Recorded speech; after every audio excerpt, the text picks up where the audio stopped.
नमस्कार दोस्तों, स्वागत है आपका हमारे YouTube चैनल पर। नवरात्रि पर 11 या 12 अक्टूबर को कर ले 5 लौंग का उपाय, 1 महीने में बन जाओगे करोड़पति।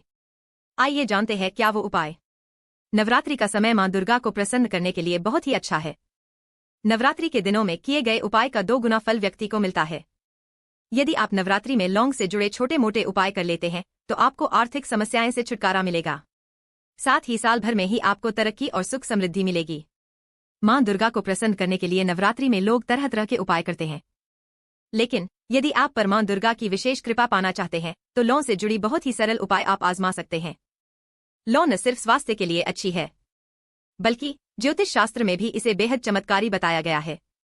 नवरात्रि में यदि आप लौंग से जुड़े उपाय करते हैं तो आपकी सारी आर्थिक समस्याएं समाप्त हो जाएंगी। साथ ही मां दुर्गा की कृपा से आपके घर में सुख समृद्धि और धन की प्राप्ति होगी। आइए जानते हैं लौंग से जुड़े इन उपायों के बारे में। लौंग के चमत्कारी टोटके उपाय। 1. यदि आपकी आर्थिक स्थिति काफी समय से अच्छी नहीं चल रही है और आपको बार बार धन संबंधित समस्याओं का सामना करना पड़ रहा है तो एक लाल रंग के कपड़े में लौंग का जोड़ा नवरात्रि में किसी भी दिन मां दुर्गा के सामने रख दें। इसके बाद उस पोटली की पूजा करके उसे अपनी तिजोरी में रख लें। 2. इसके अलावा नवरात्रि में मां दुर्गा की आरती करते समय उस दिए में बाती के आगे 2 लौ रखकर मां दुर्गा की आरती करें।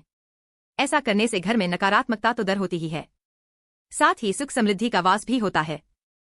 3. यदि किसी को बार बार नजर लग रही है और उनके काम नहीं बन रहे हैं, बार बार तरक्की में बाधा आ रही है, तो नवरात्रि में किसी भी दिन लौंग का जोड़ा लेकर अपने सिर से लेकर पैर तक 7 बार वार लें और इस लौंग के जुड़े को मां दुर्गा के किसी मंदिर में जाकर अर्पित कर दें। ऐसा करने से आपको करियर में तरक्की और धन की प्राप्ति होगी। 4. नवरात्रि में इस बात का विशेष ख्याल रखें कि आपको कोई लौंग या सफेद चीज प्रसाद के रूप में भी दे तो उसे ग्रहण न करें, क्योंकि इससे आपको कई परेशानियों का सामना करना पड़ सकता है। 5. आर्थिक तंगी से छुटकारा पाने के लिए नवरात्रि के 9 दिनों तक रोजाना शाम के समय घर के मुख्य द्वार पर लौंग के तेल का दीपक जलाएं। ऐसा करने से घर से सभी प्रकार के दोष दूर होते हैं, साथ ही घर में आने वाला संकट भी दूर हो जाता है। प्राणियों के अंतर्मन की चेतना भगवती के रूप में कहती है कि मेरे तीसरे शक्ति विग्रह का नाम चंद्रघंटा है, जिसका पूजन भक्त नवरात्रि के तीसरे दिन करते हैं।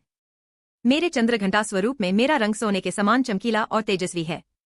मेरे मस्तक पर घंटे के आकार का अर्धचंद्र है, इसी कारण भक्त मुझे चंद्रघंटा नाम से संबोधित करते हैं।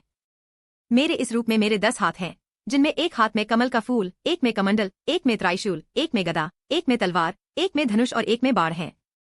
मेरा एक हाथ हृदय पर, एक हाथ आशीर्वाद मुद्रा में और एक अभय मुद्रा में भक्तों के कल्याण के लिए रहता है। मेरे गले में सफेद फूलों की माला रहती है और मेरा वाहन बाघ है। देहधारियों में मेरे इस रूप का स्थान मणिपुर चक्र है।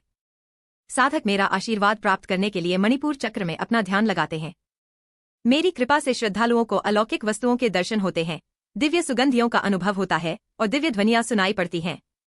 मैं सच्चे और एकाग्र भक्त को बहुत जल्दी फल देती हूँ और उनके कष्टों का निवारण तुरंत करती हूँ। मेरा यह स्वरूप दानव, दैत्य, राक्षसों को कंपाने वाला तथा मेरी प्रचंड ध्वनि उनकी हिम्मत पस्त कर देने वाली होती है। जहाँ मेरी घंटे की ध्वनि बुरी शक्तियों को भगाने पर मजबूर करती है, वहीं साधकों और भक्तों को मेरा स्वरूप सौम्य, शांत और भव्य दिखाई देता है।